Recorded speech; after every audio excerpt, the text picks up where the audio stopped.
আমাদের দাবি অধিকাংশই এখনো পূরণ হয়নি। আমরা দেখতে পাচ্ছি সরকার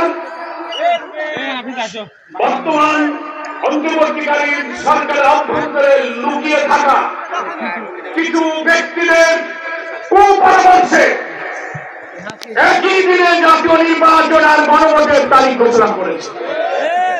বারবার আমরা প্রধান উপদেষ্টা এবং ঐক্যবদ্ধ কমিশনের প্রধানের সঙ্গে দেখা করে বলেছিলাম একই দিনে নির্বাচন হলে কি কি সংকট তৈরি হতে পারে।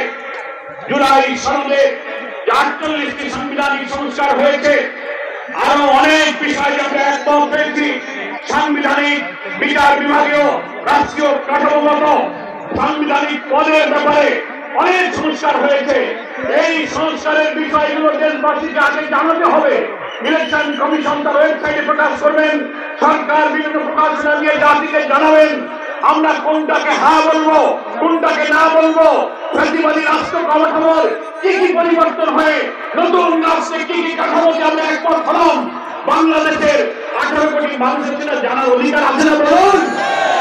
একই দিনে যদি ভোট হয়, এদিকে মানকার ভোট আর আজকে খানার ভোট, জনগণ তো বোঝার সুযোগ পেল না যে আমি কোথায় হ্যাঁ বলবো কোথায় না বলবো। কি বলেন, ঠিক কিনা?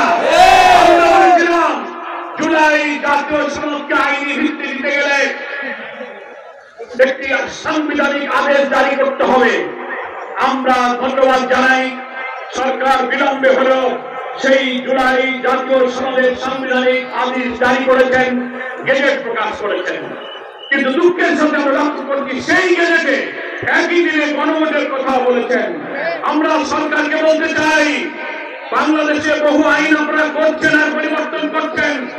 সরকারের আদেশ, সরকারের তৈরি করা গেজেট, এটা তো ওহির বাণী, কোরআনের বাণী না।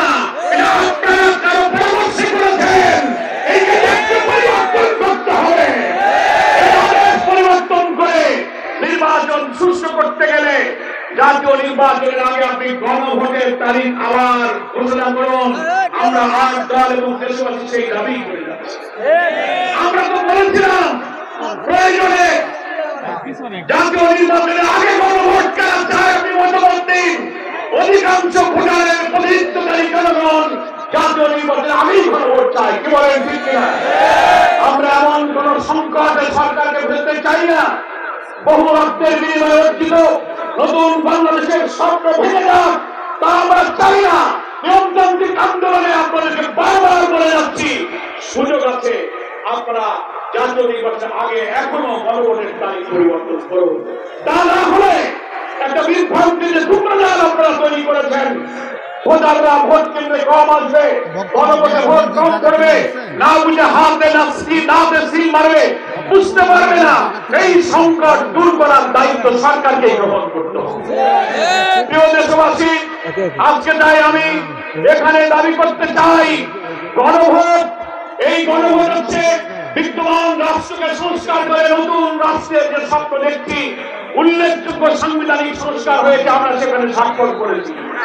একটি দল অনেক গুরুত্বপূর্ণ ব্যাপারে নোট অফ ডিসেন্ট্রি সংস্কারের তারা বিরোধিতা করেছিল। এখন জনতার এই সম্মতির কাছে তারা নিরুপায় হয়েছে।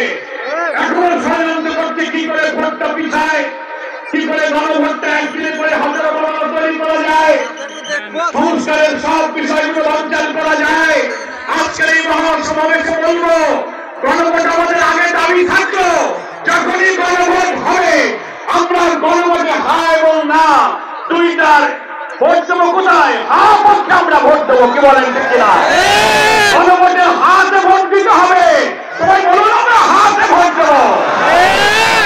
মানে হলো ফ্যাসিবাদ বিরোধী রাষ্ট্র নতুন প্রতিষ্ঠার সংগ্রামের পক্ষে ভোট দেওয়া। কি বলেন, ঠিক কিনা?